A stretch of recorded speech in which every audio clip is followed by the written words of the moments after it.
नमस्कार। हमने पार्ट 1 में लीडरशिप बोनस के बारे में बताया था कि लीडरशिप बोनस कैसे लिया जाता है, उसका क्या क्राइटेरिया है, किस लेवल पर लिया जाता है। आज हम पार्ट 2 में आपको बताएंगे कि लीडरशिप बोनस लेने के लिए कितनी सीसी करनी है। यह डिसीजन करंट मंथ की मैनेजर लाइन का बिजनेस देखकर होता है या पिछले महीने की सीसी देखकर या मैनेजर लाइन का बिजनेस देखकर होता है। इसके बारे में आज हम बात करेंगे। थोड़ा सा हम रिवाइज कर लेते हैं। पिछले वीडियो में हमने बताया था कि यदि आप रिकॉग्नाइज्ड मैनेजर हैं, आपके डाउन लाइन में मैनेजर है, रिकॉग्नाइज्ड मैनेजर है, तो यदि एक लाइन में मैनेजर है तो आपको 12 सीसी पर्सनल और नॉन मैनेजर, इसी में 1+3 भी शामिल है, करनी है मैनेजर लाइन से लीडरशिप बोनस लेने के लिए। यदि आपके डायरेक्ट में 2 डिफरेंट लाइनों में मैनेजर हैं और दोनों ही डिफरेंट लाइनों में 25-25 सीसी बिजनेस हो रहा है मैनेजर लाइनों में, तो आपको 8 सीसी पर्सनल और नॉन मैनेजर करना है। इसी में 1+3 इंक्लूडिंग है, यानी कि 1+3 भी शामिल है। इसके साथ साथ हमने आपको यह भी बताया था कि यदि आपके डायरेक्ट में 3 डिफरेंट लाइनों में मैनेजर हैं और 3 डिफरेंट लाइनों में भी 25-25-25 सीसी हो रही हैं, तो आपको लीडरशिप बोनस लेने के लिए 1+3 एक्टिव क्वालिफिकेशन ही करनी है। इसके अलावा और कुछ नहीं करना। अब हम बात करते हैं, आपको एक विशेष बात बताते हैं जो कि ज़्यादातर लीडर्स को हो सकता है पता ना हो। ये एक रूल है जिसके बारे में हो सकता है आपने पढ़ा हो। ये कंपनी पॉलिसी के 6.2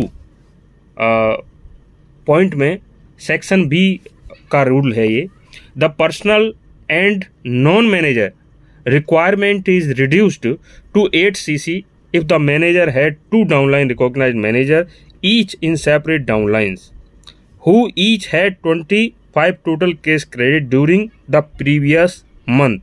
हम अभी इसकी हिंदी भी करेंगे।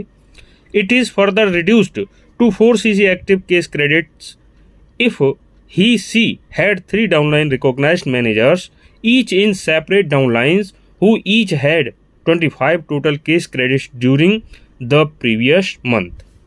कहने का मतलब ये है कि कंपनी की पॉलिसी बुक में साफ साफ लिखा हुआ है, यदि आप लीडरशिप बोनस लेना चाहते हैं, करंट मंथ में ले रहे हैं, तो करंट मंथ में आपको कितनी सीसी करनी है, ये डिसीजन पिछले महीने ही हो जाता है। उदाहरण के लिए हमने आपको एक डायग्राम लिया है। सपोज करिए आप रिकॉग्नाइज्ड मैनेजर हैं। जून 2022 हम लिख लेते हैं, तो जून का महीना है। जून के महीने में आपकी 3 मैनेजर लाइनें हैं, लेकिन एक मैनेजर लाइन में 25 सीसी हो रही हैं और 2 मैनेजर लाइनों में 25 सीसी से कम हैं। किसी में 20 हैं तो किसी में 18 हैं। तो अब आपको इस कंडीशन में लीडरशिप बोनस लेने के लिए क्या करना होगा?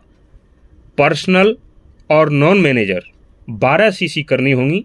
12 सीसी में ही 1+3 शामिल है, ठीक। लेकिन कब करनी होंगी? जून में नहीं करनी है, आपको जुलाई में करनी होंगी।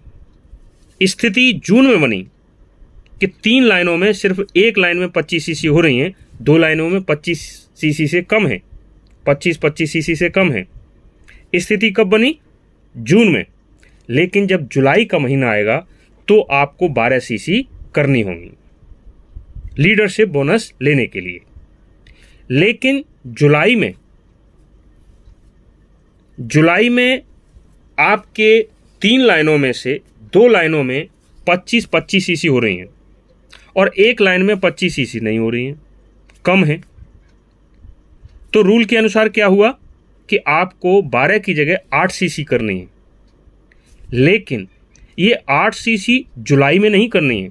जुलाई में डिसीजन हो गया, करनी आपको नेक्स्ट मंथ अर्थात अगस्त 2022 में करनी है, नेक्स्ट महीने में करनी है। डिसीजन जुलाई में हो गया, लेकिन अगस्त में तीनों लाइनों में 25-25-25 सीसी हो रही हैं। तो इसका मतलब यह है कि सितंबर के महीने में आपको केवल 1+3 एक्टिव क्वालिफिकेशन करनी है और आपको तीनों लाइनों से लीडरशिप बोनस प्राप्त होगा। भले ही सितंबर के महीने में तीनों लाइनों में 25-25-25 सीसी न भी हो रही हों, तो भी आप 1+3 क्वालिफिकेशन करेंगे, क्योंकि ये डिसीजन कब हुआ था? ये डिसीजन अगस्त में हुआ था। ठीक, तो सितंबर में आपको केवल 1+3 करनी है। कहने का तात्पर्य यह है कि आपको जो मेन बात है वो ये समझनी है कि लीडरशिप बोनस लेने के लिए कितनी सीसी करनी है, वह डिसीजन प्रीवियस मंथ में होता है। और प्रीवियस मंथ में कितनी मैनेजर लाइनों में 25-25 सीसी हुई हैं, उसके अनुसार डिसीजन होगा और वो उतनी ही सीसी आपको नेक्स्ट मंथ में करनी होती हैं लीडरशिप बोनस लेने के लिए। मैं समझता हूँ आपको ये बात समझ में आ गई होगी। अभी लीडरशिप बोनस के बारे में और बहुत सारी बातें बतानी है आपको, वो नेक्स्ट वीडियो में बताएंगे। तब तक के लिए धन्यवाद।